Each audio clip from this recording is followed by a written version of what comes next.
Viewers, তোমরা কিন্তু স্ক্রিনে কিছু কোড দেখতে পাচ্ছ এবং কোডগুলোর কি কি কাজ সেগুলো আজকের ভিডিওতে আলোচনা করব। বিদ্যুতের প্রিপেড মিটারে কিছু গুরুত্বপূর্ণ কোড 868 মিটার বন্ধ বা চালু করার জন্য। আপনার মিটারটি যদি বন্ধ হয়ে যায় তাহলে 868 দিয়ে চালু করতে পারবেন এবং বন্ধ করার জন্য আপনারা 868 একই কোড দিয়ে আপনারা মিটারটি চালু বা বন্ধ করতে পারবেন।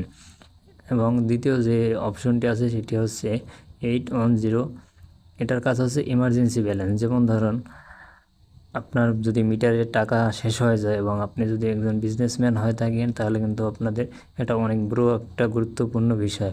তো ভিউয়ার্স দেখুন, আমরা কিন্তু আমাদের সিমে যখন টাকা শেষ হয়ে যায় তখন কিন্তু আমরা কিছু ইমার্জেন্সি লোন নিতে পারি এবং সেই ইমার্জেন্সি লোন দিয়ে কিন্তু আমরা কথা বলতে পারি। তো ভিউয়ার্স ঠিক তেমন করে আপনারা এখানে মিটার থেকে কিন্তু ইমার্জেন্সি ব্যালেন্স নিতে পারবেন এবং সেটি কিন্তু আপনাদের জন্য অনেকটা বড় একটা উপকারের বিষয়। তো ভিউয়ার্স এটি কিন্তু আসলে সকল মিটারে কাজ করবে না, তবে কিছু কিছু মিটারে কিন্তু কাজ করে। তো ভিউয়ার্স এরপর আপনারা দেখুন এখানে লেখা আছে 801 মিটারের ব্যালেন্স চেক। এখন ধরুন আপনি মিটারে 5,000 টাকা ঢুকালেন অথচ আপনাকে দোকানদার 4,000 টাকা দিয়ে দিল।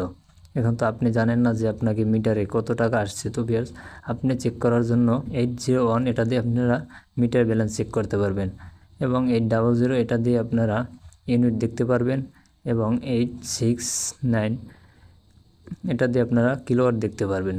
তো ভিউয়ার্স এই ছিল আজকে ভিডিওটি। আশা করি ভিডিওটি ভালো লাগছে। ভিডিওটি যদি ভালো লাগে থাকে অবশ্যই ভিডিওতে একটি লাইক দিয়ে চ্যানেলটাকে সাবস্ক্রাইব করে দিন। ধন্যবাদ।